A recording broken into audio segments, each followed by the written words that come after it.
Assalamualaikum warahmatullahi wabarakatuh. Kami dari kelompok 1 ingin mempresentasikan hasil kerja kami yang berjudul Pola Dasar Pendidikan dan Perspektif Administrasi Pendidikan, yang beranggotakan saya sendiri, Reni Sukmawati, dengan nomor NIM 20120000168, dan rekan saya, Regia Nurafandrista, dengan nomor NIM 201200166. Di sini saya akan menjelaskan mengenai pola pendidikan makro. Pola pendidikan makro merupakan pendidikan yang mencakup dan mempengaruhi di suatu negara secara menyeluruh atau nasional. Pola pendidikan ini berasumsi pendidikan tidak lagi diartikan sebagai salah satu bagian atau komponen yang berdiri sendiri, melainkan merupakan gabungan dari beberapa subsistem lainnya yang saling bersatu. Yang kedua yaitu karakteristik pola pendidikan makro. Yang pertama, memiliki tujuan pendidikan yang lebih khusus, lebih jelas, dan terarah untuk memberikan kontribusi pada pendidikan. Kemudian yang kedua, memiliki konsep operasional sebagai sebuah panduan yang bersifat umum atau menyeluruh. Yang ketiga, dibuat oleh pihak yang berwenang yang memiliki. Yang kedua yaitu karakteristik pola pendidikan makro. Yang pertama, memiliki tujuan pendidikan yang lebih khusus, lebih jelas, dan terarah untuk memberikan kontribusi pada pendidikan. Kemudian yang kedua, memiliki konsep operasional sebagai sebuah panduan yang bersifat umum atau menyeluruh.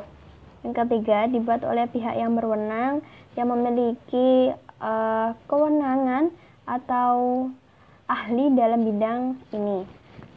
Keempat, dapat dievaluasi keadaan yang sesungguhnya untuk ditindaklanjuti atau dikembangkan.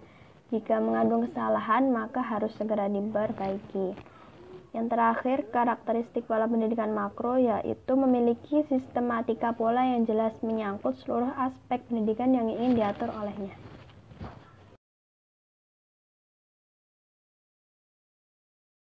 Lalu untuk solusi permasalahannya yaitu solusi yang dapat dilakukan untuk menghadapi peningkatan mutu pendidikan yaitu yang pertama, meningkatkan pengembangan kurikulum secara nasional.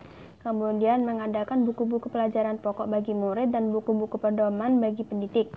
Dan meningkatkan fasilitas serta alat peraga pendidikan. Kemudian pola pendidikan meso. Pengertian pola pendidikan meso sendiri merupakan pola pendidikan yang bersifat menengah atau lebih berkonsentrasi pada daerah tertentu. Pola pendidikan meso ini dilandasi oleh pola pendidikan makro yang lebih luas cakupannya. Sedangkan tujuan dari pola pendidikan ini diantaranya yaitu melaksanakan pola pendidikan secara otonomi atau daerah sesuai peraturan yang berlaku serta sesuai dengan tujuan atau strategi pendidikan yang ingin dicapai.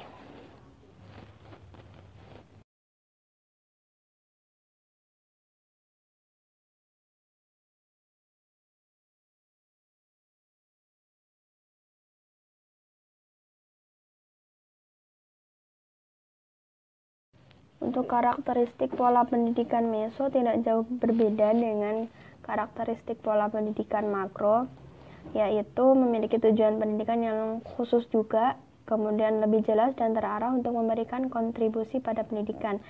Yang kedua, memiliki konsep operasional sebagai sebuah panduan umum, kemudian dibuat oleh pihak yang berwenang dalam bidang ini, kemudian dapat dievaluasi keadaan yang sesungguhnya untuk ditindaklanjuti atau dikembangkan. Kemudian yang terakhir, memiliki sistematika pola yang jelas menyangkut seluruh aspek-aspek yang ingin diatur. Kemudian permasalahan dalam pola pendidikan meso, yaitu rendahnya kesejahteraan guru atau pendidik sangat berpengaruh terhadap tinggi rendahnya kualitas pendidikan suatu negara. Sebagai contoh yaitu adanya guru swasta dan guru negeri, di mana berdasarkan sejak adanya UU Guru dan Dosen pasal 10 yang memberikan jaminan kelayakan hidup, maka guru dan dosen memiliki penghasilan yang pantas dan memadai. Namun masalah lain muncul yaitu terkait guru honorer, yaitu masih kurang mendapatkan kesejahteraan. Implikasinya pada kinerja yang dilakukan pastinya dalam pelaksanaan proses pendidikan. Salah satunya yaitu adanya guru swasta yang mengajar bukan pada keahliannya.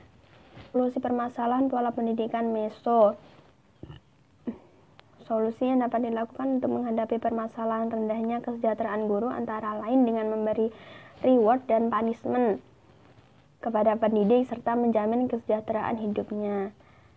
Dalam hal tunjangan sudah selayaknya ya sebagai pendidik mendapatkan tunjangan yang manusiawi, mengingat bahwa mereka juga memiliki keluarga dan kebutuhan-kebutuhan yang harus dipenuhi. Kemudian pengertian pola pendidikan mikro. Pendidikan dalam ruang lingkup mikro memiliki arti suatu metode pelatihan untuk mengkaji pendidikan yang dilaksanakan dalam skala kecil dan terbatas dalam rangka meningkatkan keterampilan mengajar dan mendidik. Dengan demikian, pola pendidikan mikro dapat dimaknai sebagai sintaks pembelajaran atau tahapan pembelajaran yang memiliki sasaran utama para pendidik di bidang keguruan dan pengajaran. Maksudnya cakupannya lebih kecil daripada meso yang menengah. Permasalahan dalam pola pendidikan mikro. Beberapa permasalahan dalam pola pendidikan ini diantaranya yaitu terkait biaya pendidikan yang mahal, kemudian sulitnya mendapatkan fasilitas pendidikan yang memadai, serta kurangnya komunikasi antara pendidik dengan peserta didik maupun antara komite dengan pihak sekolah. Sehingga hal ini dapat mempengaruhi kemajuan atau tingkat perkembangan pendidikan dalam suatu sekolah. Solusi permasalahan dalam pola pendidikan mikro. Solusi yang dapat dilakukan untuk menghadapi permasalahan dalam pola pendidikan ini yaitu membuat sebuah program perencanaan manajemen keuangan sekolah dengan baik, kemudian membangun kontrol sosial di mana di semua level pendidikan sehingga dapat memacu sekolah untuk terus melakukan perubahan ke arah yang lebih baik. Yang terakhir yaitu komite sekolah dalam hal ini berperan sangat penting, sehingga komite sekolah harus dapat menciptakan kondisi sekolah yang transparan dalam hal keuangan, tentunya akuntabel dan demokratis dalam penyelenggaraan dan pelayanan pendidikan yang bermutu.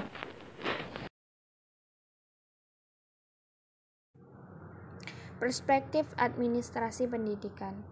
Administrasi pendidikan menurut para ahli, yang pertama menurut Muhammad Ngalim Purwanto, bahwa administrasi pendidikan adalah segala proses pengarahan dan pengintegrasian segala sesuatu baik personal, spiritual, dan materi yang terpaut dengan tujuan pendidikan.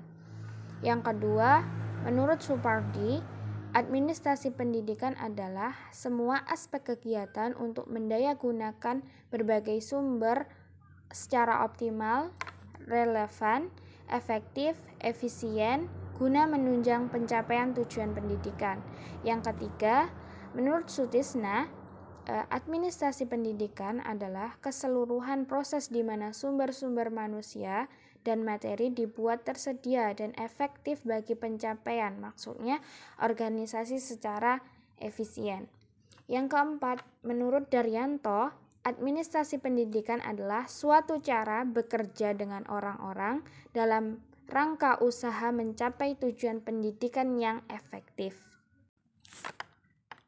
Dari beberapa pengertian menurut para ahli di atas, dapat disimpulkan bahwa administrasi pendidikan adalah suatu rangkaian proses keseluruhan usaha yang dilaksanakan melalui kerjasama sekelompok orang yang berperan di dalam bidang pendidikan serta manfaat dan pendayagunaan segala sumber potensi yang tersedia, baik itu personil maupun material spiritual secara terencana, tersusun rapi dan sistematis untuk mencapai tujuan pendidikan bersama yang sudah ditetapkan secara efektif dan efisien.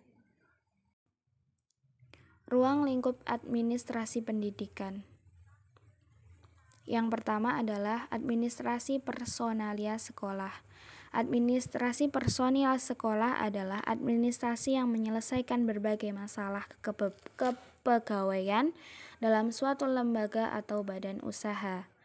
Yang kedua adalah administrasi kurikulum. Administrasi kurikulum adalah seluruh proses kegiatan yang telah direncanakan secara matang dan diusahakan dengan sengaja, serta sadar dan dilaksanakan penuh dengan sungguh-sungguh dalam pembinaan peserta didik. Yang ketiga adalah administrasi kesiswaan. Administrasi kesiswaan adalah rangkaian kegiatan usaha yang meliputi tentang pengaturan administrasi yang selalu berkaitan dengan siswa. Yang keempat adalah administrasi sarana dan prasarana.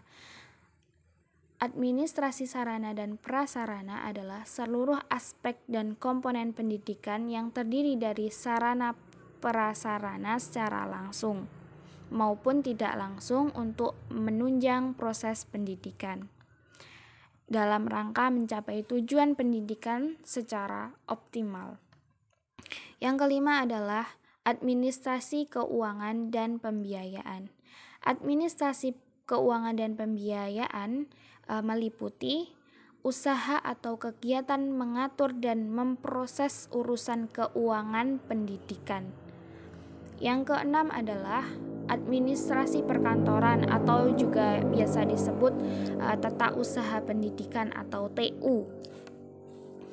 Ini adalah administrasi perkantoran, merupakan bagian dari pengolahan administrasi sekolah dan madrasah yang mencakup pelaksanaan teknis, penyelenggaraan sistem administrasi dan penyaluran informasi pendidikan di sekolah.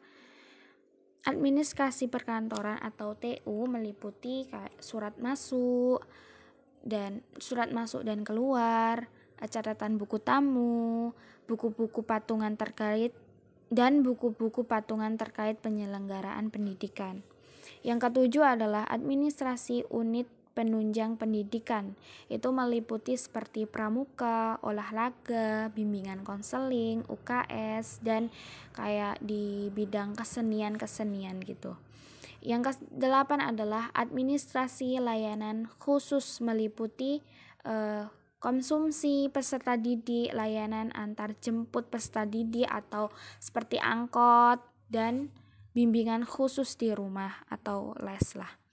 Yang ke-9 adalah administrasi lingkungan dan keamanan sekolah, meliputi perencanaan dan pengaturan tata tertib dan regulasi pengaturan waktu di sekolah dan madrasah, seperti jadwal penjagaan, jadwal pembersihan sekolah. Yang ke-10 adalah administrasi hubungan sekolah dengan masyarakat, hasil rapat kerjasama, sosialisasi peningkatan mutu pendidikan di sekolah dan madrasah, program-program humas, dan sebagainya. Prinsip-prinsip administrasi pendidikan. Yang pertama adalah fleksibel. Yang kedua adalah efektif dan efisien. Efektif dan efisien di sini adalah prinsip efektivitas dan efisien harus dijadikan dalam operasi dalam aktivitas administrasi pendidikan di sekolah.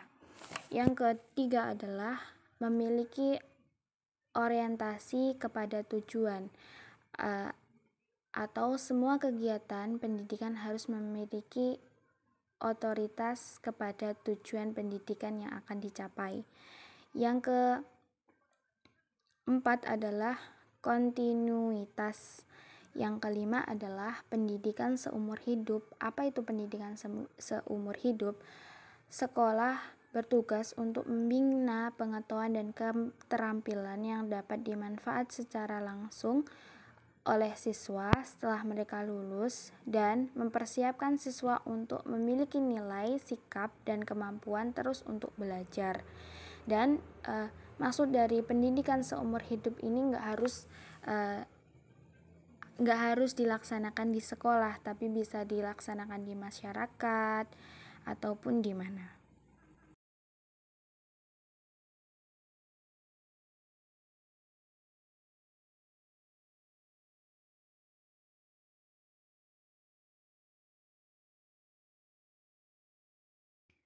Fungsi-fungsi administrasi pendidikan. Penerapan fungsi-fungsi administrasi di bidang pendidikan di sini dapat dirangkum dari beberapa pendapat para ahli di atas yang meliputi. Yang pertama adalah fungsi perencanaan atau planning adalah dasar bidang tindakan administrasi yang berhasil atau proses yang diikuti oleh seseorang pemimpin atau manajer dalam memikirkan secara tuntas lebih dahulu apa yang hendak dicapainya dan bagaimana dia mencapainya. Yang kedua adalah fungsi pengorganisasian atau organizing. Yang ketiga adalah fungsi penggerakkan atau biasa actualing. Pemimpin sesuai dengan kemampuan menggerakkan baik tenaga pendidik atau kependidikan untuk mencapai tujuan yang diinginkan. Yang keempat adalah pengawasan atau controlling. Pengawasan menurut kepada para pemimpin untuk menggunakan kewenangan mereka dalam rangka menjamin bahwa tindakan pekerjaan sesuai dengan tujuan dan aturan organisasi. Yang kelima adalah penyusunan pegawai atau staffing. Yang keenam adalah fungsi penggerakkan atau directing, adalah penjelasan atau petunjuk, bimbingan, serta pertimbangan terhadap para personil pendidik yang terlibat. Yang kedelapan adalah fungsi pengkoordinasian atau controlling, adalah segenap kegiatan yang ditunjukkan untuk menghubungkan berbagai pekerjaan dalam suatu organisasi. Yang kesembilan adalah fungsi pelaporan atau reporting. Yang ke-10 adalah fungsi pendanaan atau anggaran atau budgeting. Pelaksanaan setiap kegiatan dalam program-program yang telah dibuat dalam suatu organisasi perlu anggaran. Oleh karena itu, pada fungsi ini, organisasi sudah harus menetapkan dari mana sumber keuangannya.